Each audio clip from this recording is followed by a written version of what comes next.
My son told me, "You eat, but don't help us." And he said it right in front of our 10 neighbors who came over today for a small party my son arranged at our house. And I swear to God, time just stopped right there, like someone hit pause on my entire life. And I could feel every pair of eyes in that living room turn toward me, some with pity, some with shock, and some probably thinking, yeah, maybe the old man really is just dead weight now. And I didn't say a single word back to him.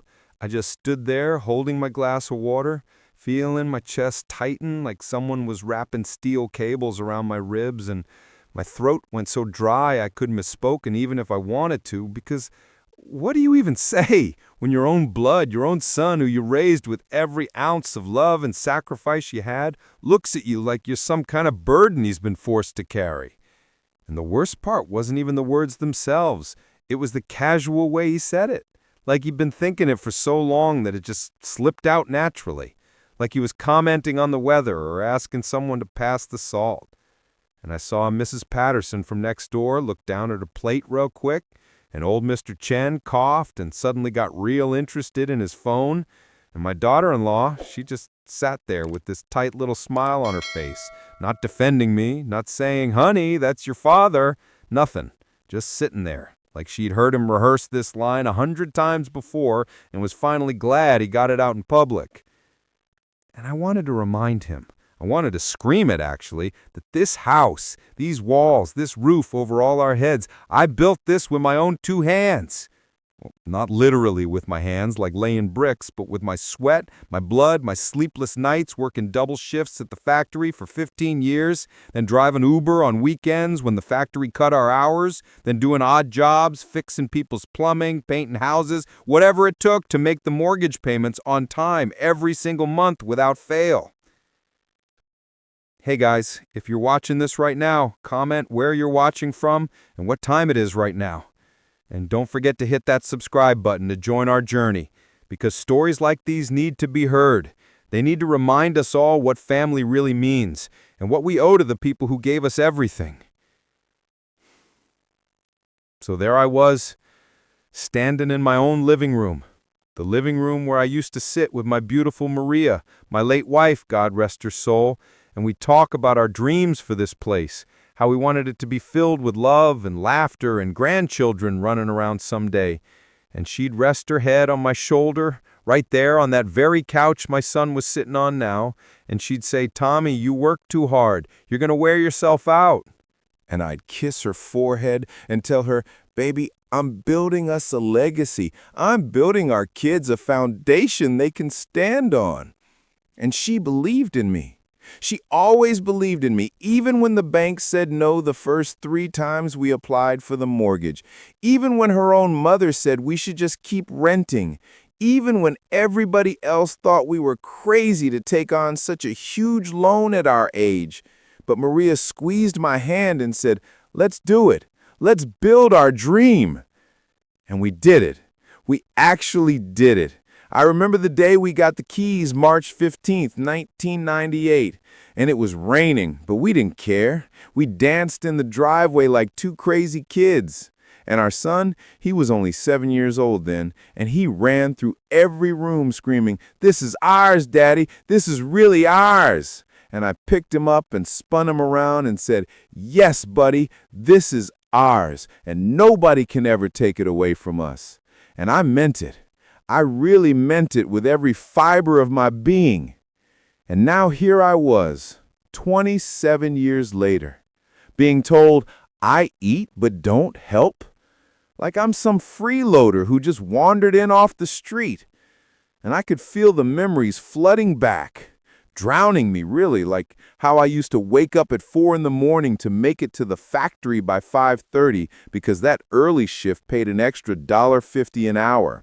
And that $1.50 times 40 hours times 52 weeks meant almost $4,000 extra dollars a year. And that was real money that paid for my son's college textbooks, that paid for his car insurance when he turned 16, that paid for the suit he wore to his first job interview.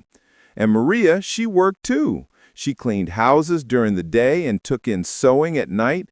Her fingers would be so sore from pushing needles through thick fabric that I'd massage them before bed. And she never complained, never once said, "Tommy, this is too hard, I can't do this anymore." She just kept going, because that's what parents do. That's what real love looks like.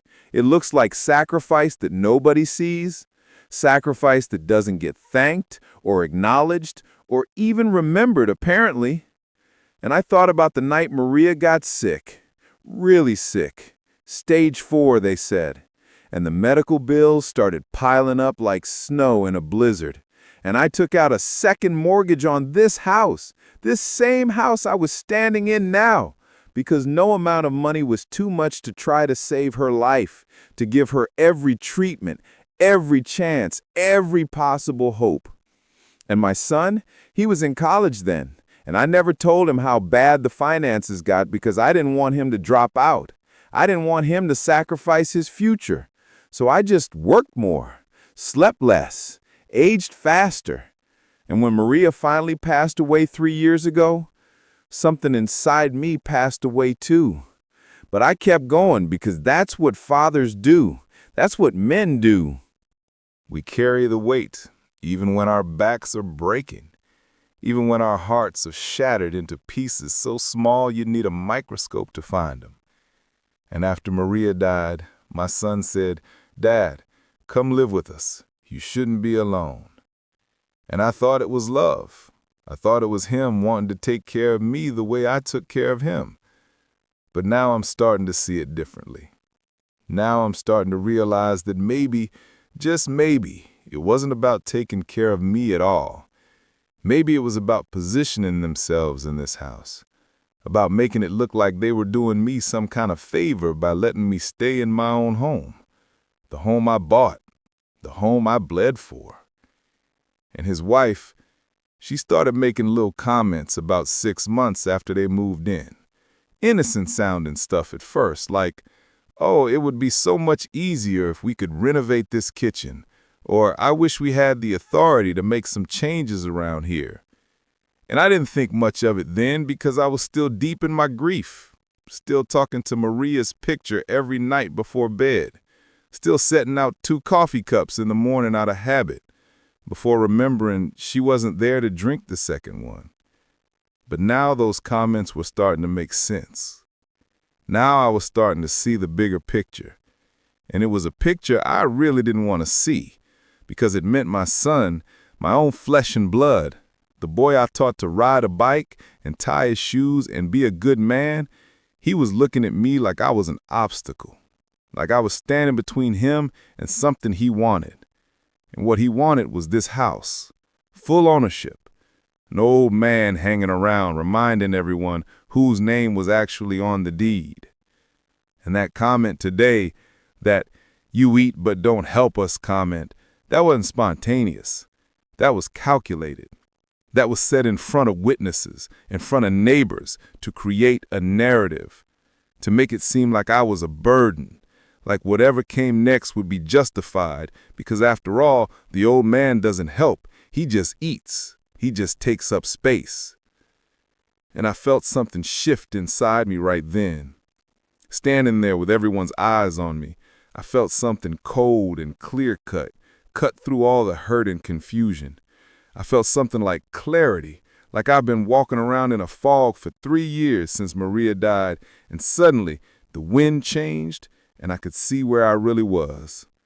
I could see that I'd been so focused on grieving, so focused on just getting through each day without my soulmate, that I hadn't noticed my son changing.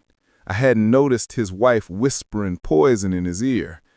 I hadn't noticed the way they stopped asking my opinion about things, stopped including me in decisions about my house, started talking about when we renovate and when we expand like it was already theirs, like I was already gone. And you know what's crazy? What's absolutely insane is that I'd been thinking about putting his name on the deed. I'd actually been talking to my lawyer about it just last month because I thought, I'm 68 years old. I'm not going to live forever.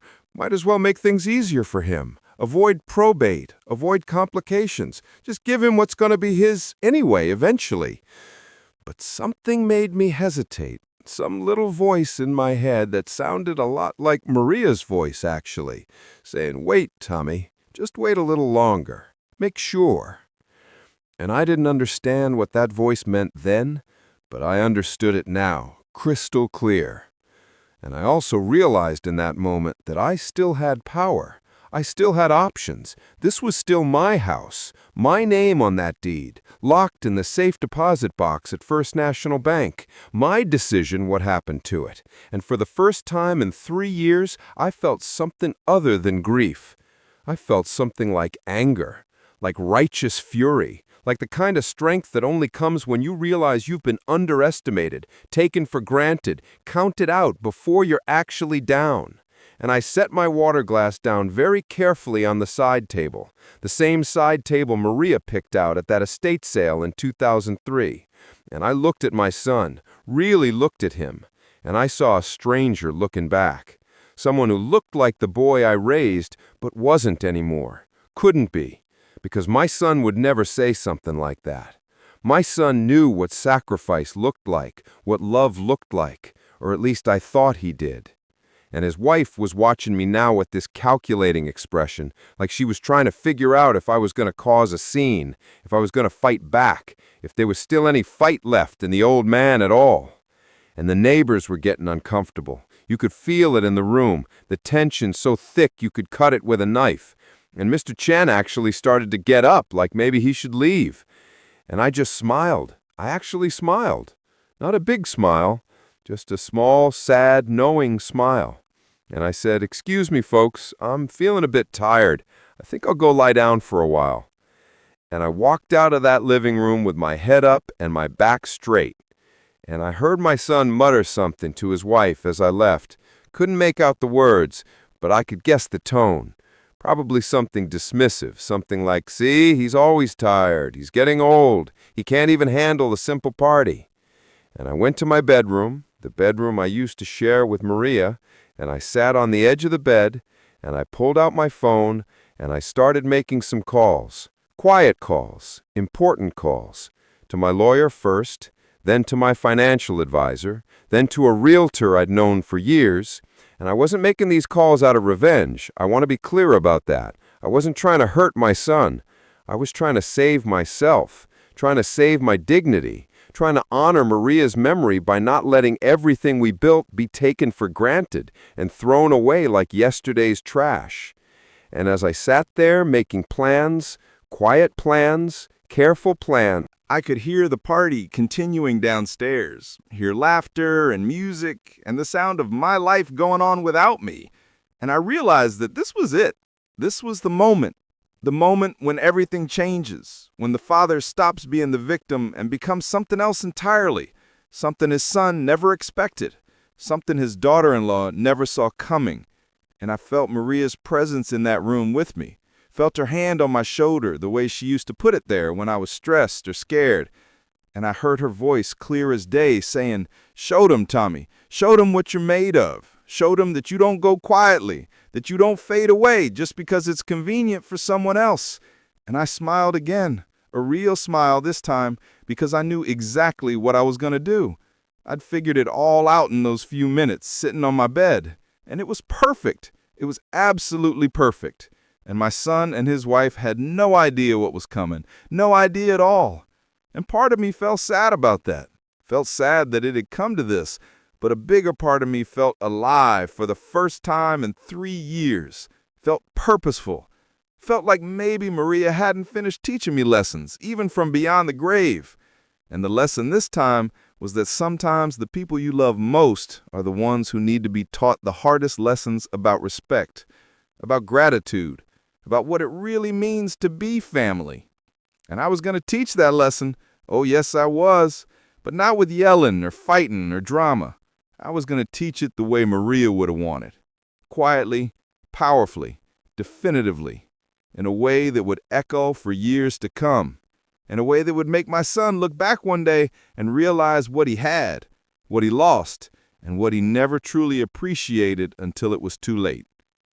And as I sat there listening to the sounds of the party downstairs, the party in my house where I'd been publicly humiliated by my son, I began putting the final pieces of my plan together. And I knew that tomorrow morning, everything would start to change. The wheels would start turning, slowly at first, then faster. And by the time my son figured out what was happening, by the time he realized that the old man who eats but doesn't help actually still held all the cards, all the power, all the control, it would be too late to stop it. And the thing that scared me wasn't what I was about to do. It was how calm I felt about it, how absolutely certain I was that this was right, that Maria would approve, that sometimes love means letting people face the consequences of their actions, even when those people are your own children, especially when those people are your own children. Because that's the only way they learn. That's the only way they grow up. And maybe, just maybe, that's the only way I get my son back. The real version of him. The one who knew how to love, how to respect, how to honor the people who gave him everything. That night, I couldn't sleep. Couldn't even close my eyes, really. Just lay there in the dark, staring at the ceiling fan, going around and around and around. The same ceiling fan I installed myself back in 2004 when Maria complained about the summer heat. And I remembered standing on that ladder, her holding it steady, saying, "Be careful, Tommy. I don't need you breaking your neck over a fan." And I laughed and said, "Baby, I've survived worse than a ceiling fan."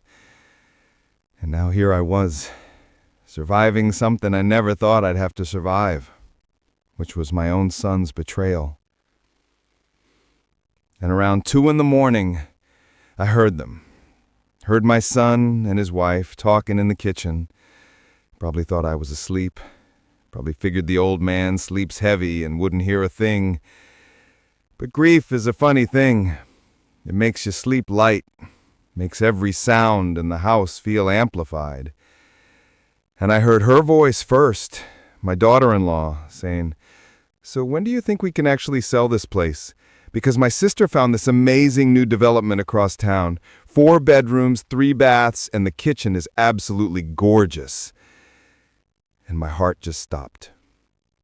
Literally.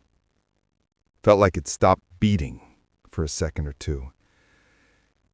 And I heard my son, my boy, say, "We got to be smart about it. We can't just kick him out. It'll look bad. Plus, legally, I think he still has rights or whatever." And she laughed, actually laughed, and said, "Well, how long do we have to wait? I mean, he's 68. It's not like we're talking about decades here." And the casual cruelty of that statement, the cold calculation of it, hit me like a freight train, like someone reached into my chest and squeezed my heart with an icy fist. And I heard my son say, "Let's just keep playing it cool. Keep making him feel like he's in the way. Eventually, he'll probably want to move into one of those senior living places, where he can be around people his own age." And she said, "God, I hope so, because I'm tired of tiptoeing around, tired of pretending this is his house when we're the ones paying the bills." And that was a lie. That was a flat-out lie, because I had seen the mortgage statements. I still got copies sent to my email, and I was still the one making the payments every month from my retirement account. They weren't paying anything. They were living here rent-free, utilities-free, freeloading off the old man they thought was too senile or too grief-stricken to notice. And I lay there in my bed, Maria's bed, our bed. And I felt tears running down my face, into my ears, hot tears that burned like acid. And I thought about every single corner of this house, every wall and window and door frame, and how each one carried a story, carried our sweat, our dreams, our life, like that corner in the kitchen where Maria had penciled in the kids' heights every birthday, little marks with dates and ages, and my son's mark was there from age 7 all the way to 18. The whole timeline of growth and childhood, and I wondered if he even looked at that corner anymore. If he even remembered his mama measuring him and making him stand up straight and saying, "Don't slouch, baby, I want to see how big you're getting."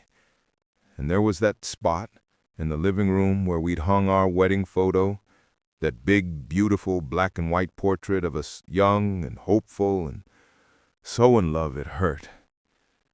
And Maria used to dust that frame every single week, used to kiss her fingers and touch my face in the photo and say, "Still handsome as the day I married you." And after she died, I couldn't take that photo down. Couldn't bring myself to pack it away, so it stayed there, watching over the living room, watching over our family. Except now it was watching over people who wanted to erase us, wanted to sell our memories to the highest bidder so they could get a kitchen with granite countertops or whatever the hell was so important. And I thought about the backyard, the little garden Maria had planted, roses and tomatoes and herbs, and how she'd spend hours out there with her hands in the dirt, coming inside with soil under her fingernails and the biggest smile on her face. And I'd maintained that garden after she passed, kept it alive because it felt like keeping a piece of her alive. And I wondered what would happen to Maria's roses when they sold this place. Would the new owners rip 'em out, replace them with some modern landscaping design? Would they destroy the last living thing my wife had touched and nurtured and loved? And the thought of that, the thought of strangers walking through our home, strangers sleeping in our bedroom, strangers cooking in our kitchen, where Maria had made thousands of meals with love and care, it made me feel physically sick, made my stomach turn and my head spin. And I realized I couldn't let that happen. I wouldn't let that happen. Maria wouldn't want me to just roll over and let them discard everything we built like it meant nothing. And right then, lying there at 2:30 in the morning, listening to my son and his wife plot my exit from my own life, I knew exactly what I had to do. And it wasn't about revenge. It really wasn't. It was about respect, about dignity, about showing them that you don't get to treat people like disposable conveniences and walk away with everything they worked for. And when morning came, I got up early, made myself coffee in the kitchen where they'd had their little conversation, sat in the exact spot where they'd plotted against me, and I felt calm, eerily calm, the kind of calm that comes when you're absolutely certain about your path forward. And at 8 o'clock sharp, I called my old friend, Robert Chen. Not the neighbor, Mr. Chen, but Robert Chen, the lawyer, guy I'd known for 35 years.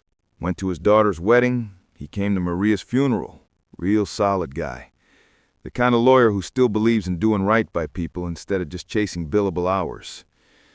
And I said, "Robert, I need to see you today, and I need you to keep this between us. Attorney-client privilege, the whole 9 yards. And he heard something in my voice, something serious. And he said, "Come by the office at 10. I'll clear my schedule." And I did. I got dressed in my good slacks and the button-down shirt Maria bought me for Christmas 3 years ago. Last Christmas she was alive. And I drove to Robert's office in my old Toyota Camry, the one with 200,000 miles on it that my son kept saying I should junk. But it was paid off and it ran fine. And I didn't believe in getting rid of things just because they had some age on them. Seemed like a metaphor from my whole situation, really. And Robert's office was in this old building downtown, wood paneling and leather chairs and law books on shelves, old school, the kind of place that felt silent and trustworthy. And Robert stood up when I came in, shook my hand with both of his, looked me in the eye and said, "Tommy, what's going on? You look like you've been through hell." And I sat down and I told him everything, the whole story. The comment at the party, the conversation I overheard, the casual cruelty, the calculation, all of it. And Robert listened without interrupting, just nodded occasionally, made a few notes. And when I finished, he leaned back in his chair and said, "So, what do you want to do about it?" And I said, "I want to sell the house, but I don't want them to know until it's done, until the papers are signed and the deal is closed, and it's too late for them to manipulate me or guilt-trip me or do whatever they're planning to do." And Robert was quiet for a minute, thinking. And then he said, "You sure about this, Tommy? Because once you do this, there's no going back. This is going to create a situation." And I said, "Robert, they already created the situation. I'm just responding to it. And yeah, I'm sure. I'm more sure about this than I've been about anything since Maria died." And he nodded slowly and said, "Okay, let's do it right. Let's do it legal and clean so nobody can come back and say you weren't of sound mind or you were coerced or any of that nonsense." And over the next 2 weeks, Robin and I worked in secret, met at coffee shops, talked on the phone when I was out of the house, and he connected me with a realtor, a sharp woman named Patricia, who specialized in quick sales. And she came and looked at the house one afternoon when my son and his wife were both at work, and she walked through every room with this practiced eye, making notes, taking photos, and she said, "Mr. Castellano, this is a beautiful home, really well maintained." Great bones. You could get a very good price for this. And I said, "I don't need the best price. I need a fast sale. 30 days max. Can you do it?" And she looked at me with this knowing expression, like she'd seen this situation before, family drama written all over it. And she said, "I can do it in 3 weeks if you're serious." And I said, "I've never been more serious about anything in my life." And she nodded and said, "Let's make it happen." And the whole time this was going on, life at the house continued like normal, or what passed for normal these days. My son going to work, coming home, barely speaking to me except to make little comments, little digs, like, "Dad, did you eat the last of the bread? We were saving that." Or, "Dad, could you try to keep your stuff out of the common areas? We have people coming over." And his wife was even worse. Would sigh dramatically when I came into a room, would make these passive-aggressive comments about how small the house felt, how they needed more space, how her friends all had bigger places.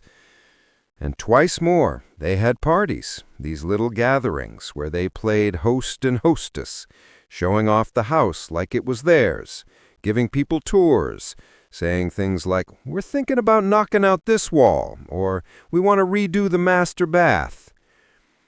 And the neighbors, most of them knew it was my house, knew I'd lived here for almost 30 years, but some of the younger couples, the new people who'd moved in recently, they clearly thought my son owned the place, thought I was just the old dad living with them out of necessity. And I'd see it in their eyes, that mixture of pity and judgment, like, "Poor old guy, can't take care of himself, has to rely on his kids." And my son never corrected them, never said, "Actually, this is my dad's house, we're staying with him." He just let them believe whatever they wanted to believe. And his wife would stand there with her arm through his, smiling like the queen of the castle. And I'd watch all this from the kitchen or from my bedroom.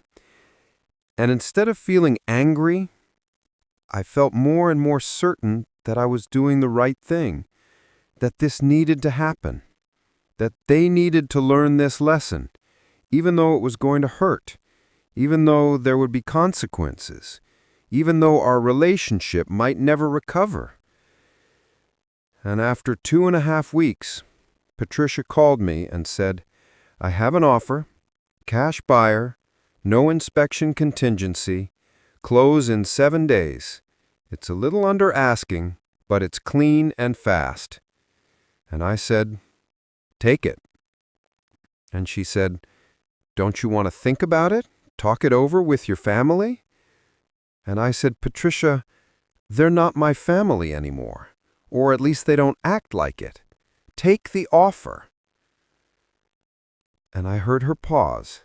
I heard it take a breath, and she said, "Okay, Mr. Castellano, I'll draw up the papers."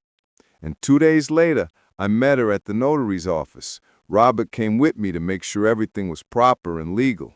And I signed paper after paper after paper, my hand shaking a little, Not from age, but from emotion, from the weight of what I was doing, from the knowledge that I was closing a chapter of my life that had held everything I loved, everything I'd worked for, but also from the liberation of taking back control, of refusing to be a victim, of showing them that the old man still had teeth. And when I signed the final document, the one that transferred ownership to the buyer, I felt Maria's presence so strongly, it was like she was standing right there next to me. And I heard her voice clear as crystal, saying, "I'm proud of you, Tommy, so proud." And my eyes got wet, but I didn't let the tears fall, just blinked them back and thanked Patricia and Robert. And Robert gripped my shoulder and said, "You doing okay? You got somewhere to go?" And I nodded and said, "I got a plan. I'm going to be fine. Better than fine, actually." And I did have a plan. I've been working on that too. Had found a nice little condo across town, 2-bedroom, 1 bath, perfect for one person. Already put a deposit down using some of the proceeds. And I'd arranged for a moving company to come pack my stuff the day before closing. Everything timed perfectly. Everything coordinated. And the closing was set for Friday at 2 p.m. And my son and his wife had no idea, absolutely no idea, still walking around the house like they owned it, still making plans for renovations that would never happen, still treating me like I was the unwanted guest in my own home. And Wednesday night, they had another party, bigger this time, maybe 20 people, and they were really showing off. Had catered food, expensive wine, music playing. And I came downstairs around 8 because I was hungry and needed to grab something from the kitchen. And I walked into this scene of celebration, all these people laughing and drinking in my living room. And my son saw me, and he got this annoyed look on his face, and he said, loud enough for people nearby to hear, "Dad, we're kind of in the middle of something here. Maybe you could eat later." And his wife added with this fake sweet voice that dripped with condescension, "Or you could just take a plate up to your room. That way you won't feel uncomfortable around all our friends." And a few people looked embarrassed, looked away, but most just kept talking and laughing like nothing happened. And something inside me wanted to explode, wanted to shout, "This is my house. My name is on the deed, you ungrateful parasites." But I didn't. I just smiled, this small, calm smile. And I said, "You're right. I'll just grab something quick." And I made myself a sandwich. Took my time doing it, too. Letting them wait. Letting them stew. And as I walked back through the living room toward the stairs, my son said to someone, not even trying to whisper, "Sorry about that. He gets confused sometimes. Doesn't quite understand social cues anymore." And that was it. That was the moment.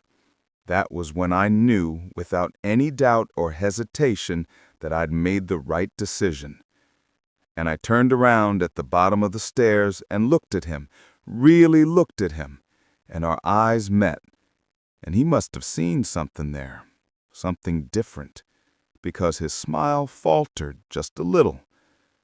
And I said, very quietly, very calmly, "It's okay, son. I understand more than you think I do." And then I went upstairs to my room, and I sat on my bed, the bed I'd shared with Maria, the bed where we'd talked about our dreams and our fears and our hopes for our children.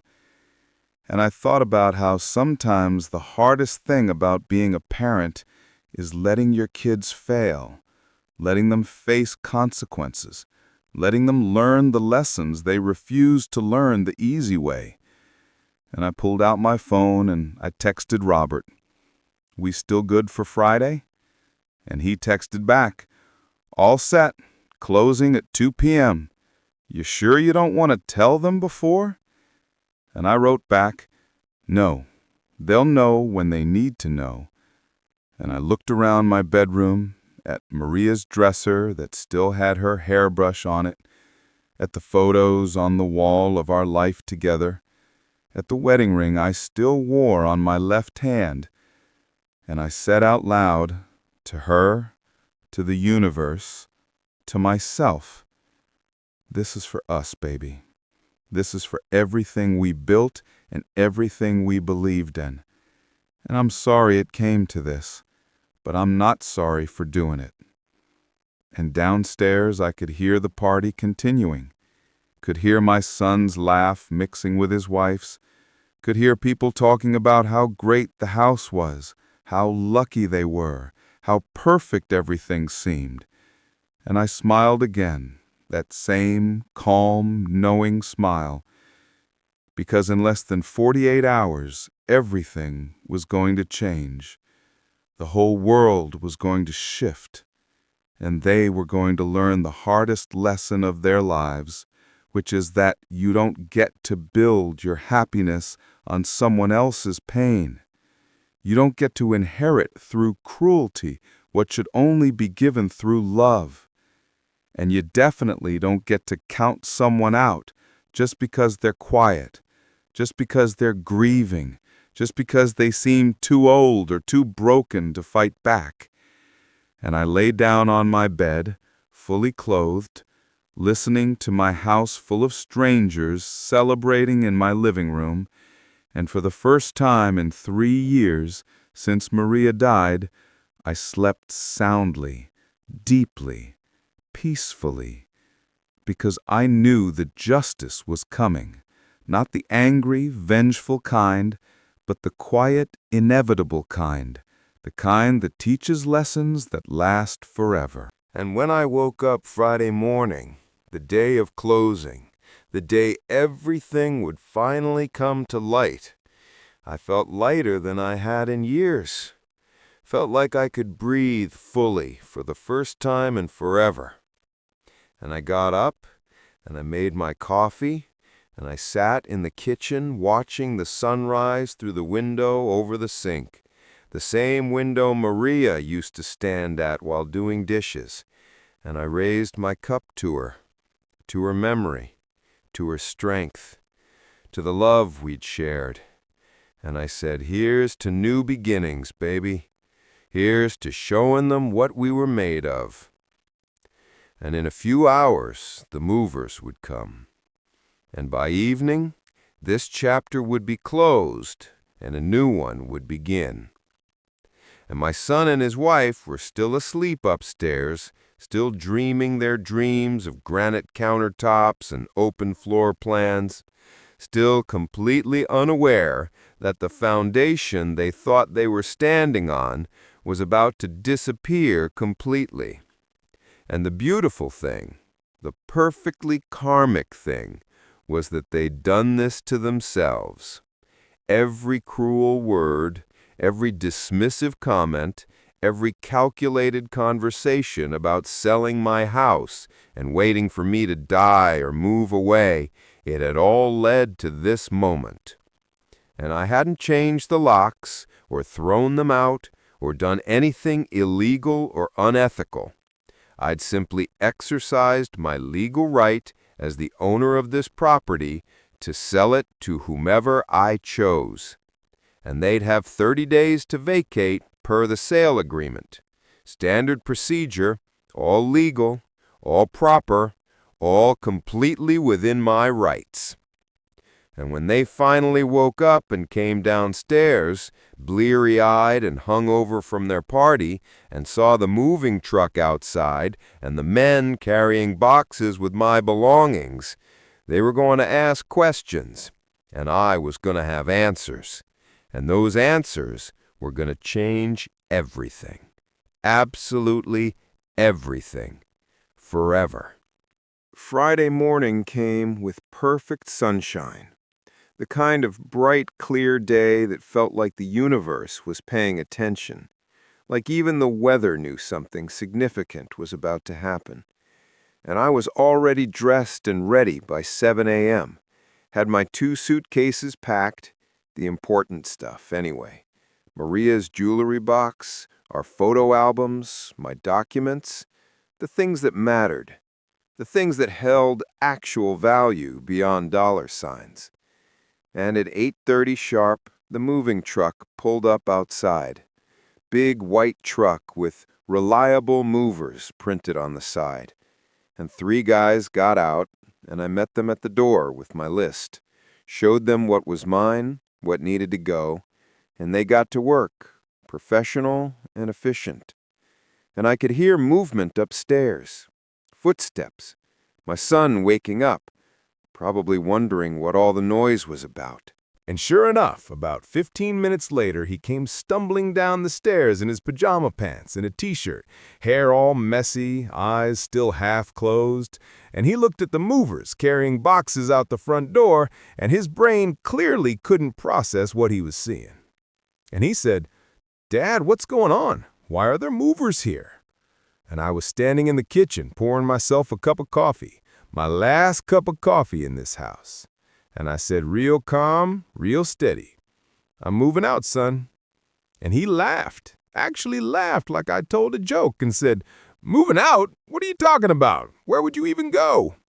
And I took a sip of my coffee and said, "I bought a condo across town, 2-bedroom, nice place, moving in today." And the smile dropped off his face like someone had slapped it away. And he said, "Wait, what? You can't just move out. This is your house. You live here." And I looked at him then, really looked at him, and I said, "No, son, this was my house. Past tense. I sold it." And the color drained from his face, went from sleepy confusion to pale shock in about 2 seconds flat. And he said, "You what? You sold it? What do you mean you sold it? You can't sell this house." And I said, "Actually, I can, because my name was on the deed, sole owner, and I exercised my legal right to sell my property." And his wife came running down the stairs then, must have heard the raised voices, and she was in her robe, face without makeup, looking between me and my son and the movers, and she said, "What's happening? Why is there a moving truck?" And my son turned to her, his face getting red now, anger replacing shock, and he said, "He sold the house. He sold our house." And she said, "What? He can't do that. This is our home." And I set my coffee cup down very carefully, and I said, "No, ma'am, this was never your home. This was my home, mine and Maria's. We bought it in 1998. We paid for it. We built it into what it is.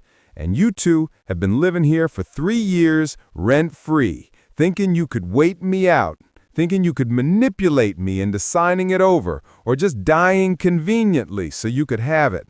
But I heard you. I heard you that night 2 weeks ago talking in this very kitchen about when you could sell my house, about how I'm 68, so it's not like you're talking decades, about how you wanted me gone so you could cash in. And that's when I decided you were right about one thing. It was time for a change, just not the change you were expecting." And my son's mouth was opening and closing like a fish, and his wife's face went from confused to furious, and she said, "You spied on us? You eavesdropped on a private conversation?" And I said, "I was lying in my bed in my house. You were talking loud enough for me to hear.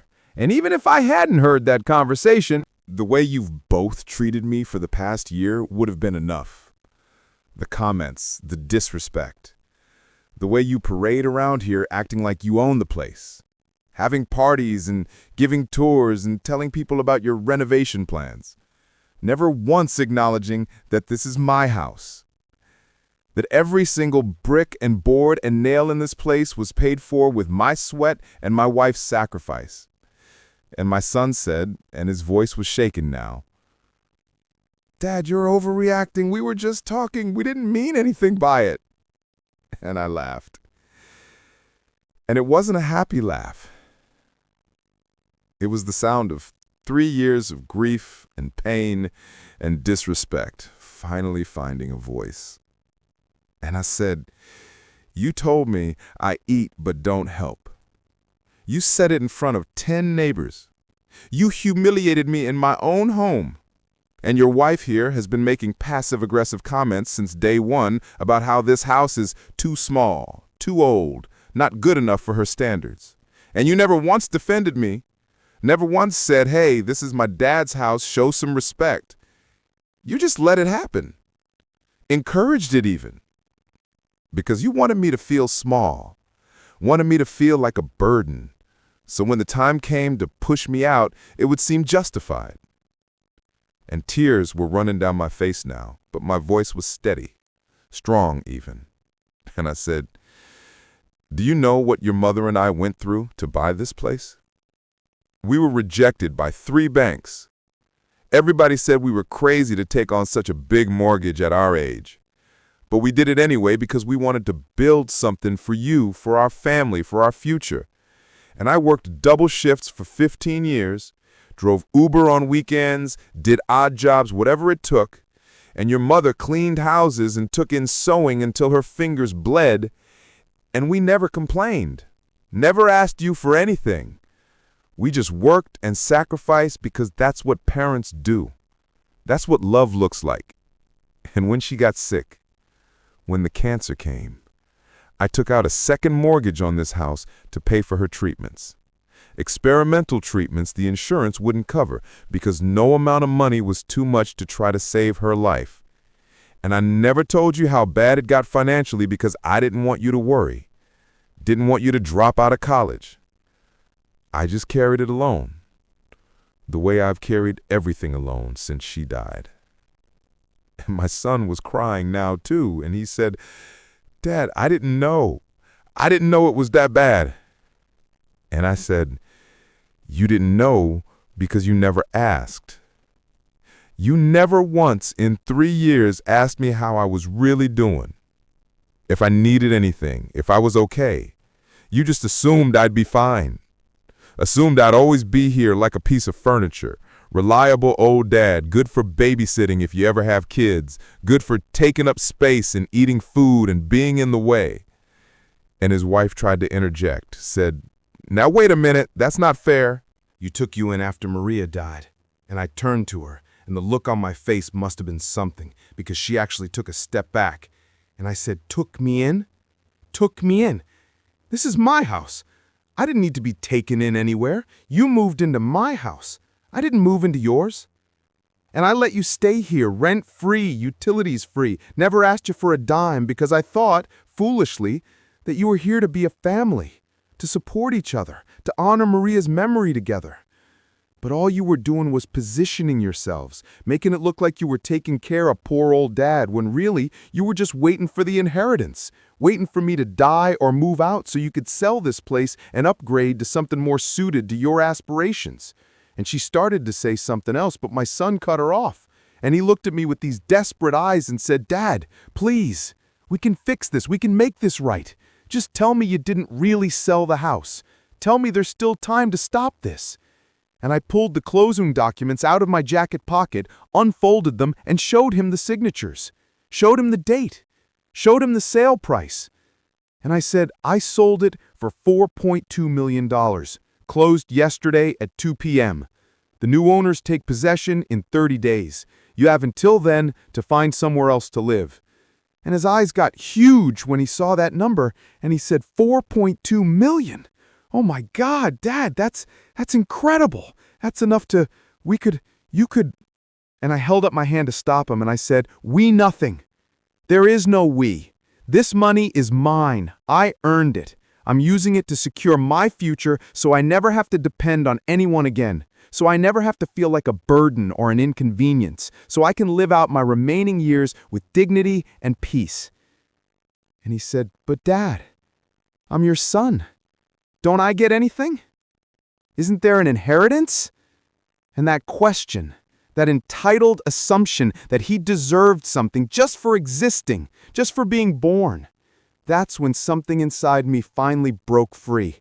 And I said, "You want to know what your inheritance is? Your inheritance is the education I paid for, the car I bought you, the wedding I funded, the 3 years of rent-free living, the lesson I'm teaching you right now about respect and gratitude and what happens when you take the people who love you for granted. That's your inheritance. And honestly, son, that's worth more than any amount of money if you're smart enough to learn from it." And the movers came back in then, carried out the last few boxes, and the lead guy said, "That's everything on the list, Mr. Castellano. You ready to go?" And I nodded and said, Yeah, I'm ready. And I picked up my coffee cup, took one last sip, rinsed it out in the sink, the same sink where Maria used to stand and watch the sunrise. And I dried it and set it on the counter. And I turned back to my son and his wife, who were both just standing there in shock, looking lost and betrayed and angry and confused all at once. And I said, I want you to know something. I didn't do this to hurt you. I did this to save myself, to save Maria's memory, to prove that I still matter, that I still have value. And I'm not just some old man waiting to die.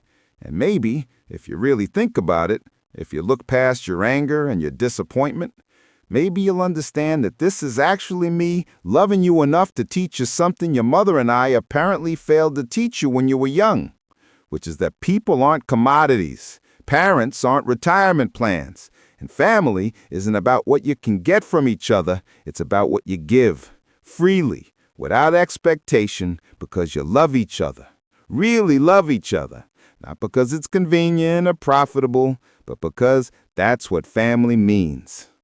And my son was full-on sobbing now, collapsed onto the couch, and he said through his tears, Dad, I'm so sorry. I'm so sorry. I didn't mean those things. I was just being stupid. Please don't go. Please, we can start over. I can be better.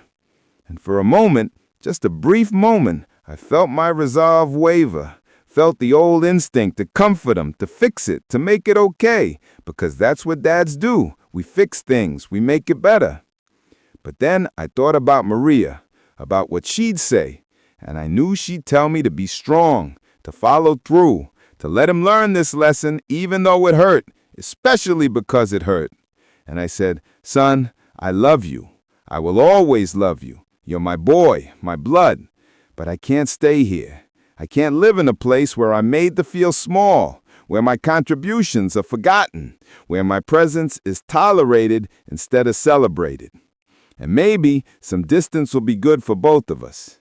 Maybe you need to build your own life, pay your own bills, struggle a little, appreciate what it really takes to create a home.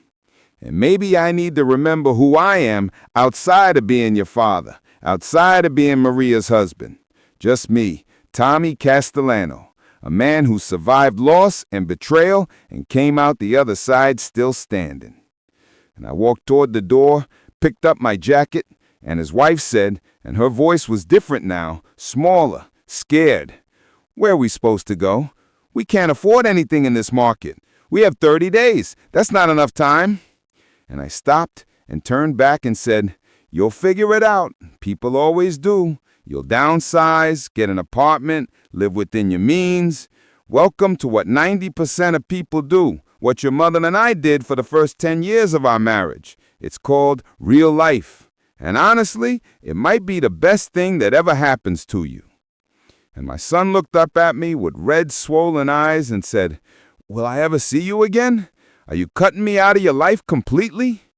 And I felt my throat tighten and my eyes burn, and I said, You'll see me again when you're ready, when you've grown up a little, when you can look at me and see a human being instead of an obstacle or a resource. My number's the same. My door will be open, but it'll be on my terms now, in my space, where I feel respected and valued.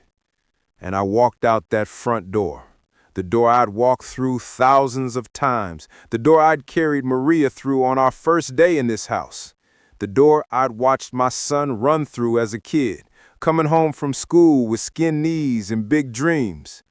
And I didn't look back. Couldn't look back because if I did, I might lose my nerve, might turn around and try to fix it. And this wasn't something that could be fixed with a conversation or an apology. This was something that needed time and space and consequences. And as I walked down the driveway to my car, I heard my son call out, Dad, please. And I paused just for a second. And then I kept walking. And I got in my Camry, the one with 200,000 miles that still ran just fine.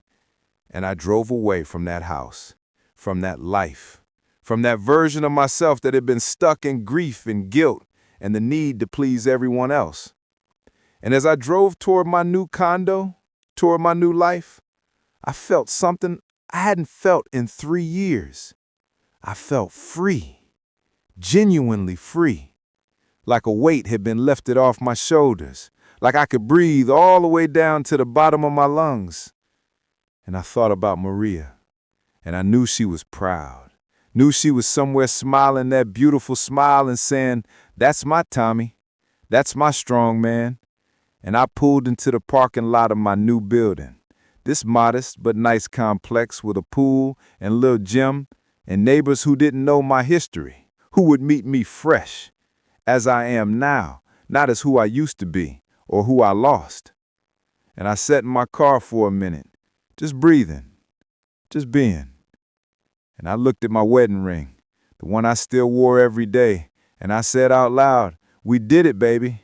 We protected what we built. We showed them that love isn't about money or property. It's about respect. It's about honor. It's about knowing when to hold on and when to let go." And I got out of the car, and the movers were already there with my stuff. And I directed them to my new place, second floor, corner unit, big windows with lots of light. And as they brought in my boxes and furniture, I stood on my little balcony looking out at the city, at this new view, this new perspective. And I realized that sometimes the biggest comeback isn't about returning to where you were. It's about refusing to stay where you're not valued. It's about having the courage to walk away from people and places that diminish you, even when those people are your own blood, even when that place is the home you built with your own hands. Because staying in toxicity isn't strength. It's slow death. And leaving, really leaving, that takes real courage, real power, real self-respect. And I thought about all the people out there who might hear this story. People who feel trapped by obligation, by guilt, by the fear of what others will think. People who stay in situations that hurt them because they think that's what love requires. And I wanted them to know, needed them to know, that you can love someone and still set boundaries. You can honor your past while embracing your future. You can respect yourself enough to demand respect from others. And if they can't give it, if they refuse to see your worth, then you have every right to walk away, to start over, to build a new life on your own terms. And yes, it's scary. Yes, it hurts. Yes, there will be people who judge you or call you selfish or say you should have tried harder. But those people aren't living your life. They're not feeling your pain. They're not the ones being diminished day after day by the very people who should be lifting them up. And that night, my first night in my new place, I made myself dinner in my new kitchen. Nothing fancy, just some pasta and sauce. And I ate it at my little table by the window, and I didn't feel lonely, didn't feel sad. I felt peaceful, genuinely peaceful, the kind of peace that comes from knowing you did the right thing, even when it was the hard thing. And I slept that night in my new bed, in my new room, and I didn't have nightmares, didn't wake up crying. I slept straight through until morning. And when I woke up, the sun was streaming through my window, and I felt, for the first time in forever, like I was exactly where I was supposed to be.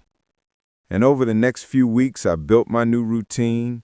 I found a coffee shop I liked, made friends with my neighbors, joined a book club at the community center, started taking walks in the park, and slowly, carefully, I began to remember who Tommy Castellano was before grief swallowed him whole, before his son's betrayal broke his heart.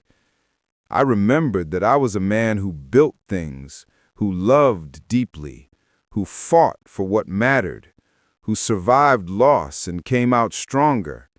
And my son did reach out. About 3 weeks after I moved, sent me a long text message, said he'd been thinking a lot, said he was sorry, said he understood now why I did what I did, said he and his wife had found an apartment, Nothing fancy, but it was theirs. They were paying for it themselves. And for the first time in his adult life, he understood what it meant to truly provide, to sacrifice, to choose between wants and needs. And he said, "I get it now, Dad. I finally get it." I hope someday you can forgive me. And I wrote back, kept it simple, said, I already forgave you, son. Now you need to forgive yourself and do better. Be better. And when you're ready, really ready, call me and we'll have coffee. And he did call, about 2 months later, and we met at that coffee shop I liked. And we talked, really talked. Not as father and burden, not as owner and heir, but as two men trying to understand each other, trying to bridge the gap that had opened between them. And it wasn't perfect. It wasn't some Hollywood ending where everything magically got fixed. But it was real. It was honest. It was a beginning. And that's all any of us can ask for, really. A chance to begin again, to learn from our mistakes, to grow into better versions of ourselves. And as I finish this story, sitting here in my little condo with my coffee and my memories and my hard-won peace, I want to leave you with this. Respect isn't something you're owed. It's something you earn. And something you demand. Family isn't about blood won. It's about how people treat you, how they value you, how they honor the sacrifices you make. And sometimes the most powerful thing you can do, the bravest thing, the most loving thing, is to walk away from people and situations that don't serve your highest good. Because staying in toxicity doesn't make you loyal. It makes you a volunteer for your own suffering. And life is too short, too precious, too full of possibility to spend it in places where you're not celebrated, where your presence isn't a gift, but a burden. So if you're in a situation where you feel unseen, unvalued, disrespected by the very people who should love you most, know that you have options. You have power. You have worth that exists independent of anyone else's recognition of it. And maybe your comeback won't look like mine. Maybe you won't sell a house or move across town. Maybe your comeback will be quieter, smaller, more personal. But whatever it is, whatever form it takes, have the courage to do it, to reclaim your dignity, to demand your respect, to build a life that honors who you are and who you've been and who you're still becoming. Because in the end, the greatest victory isn't winning the battle. It's having the wisdom to know which battles are worth fighting and which situations are better left behind. And sometimes, just sometimes,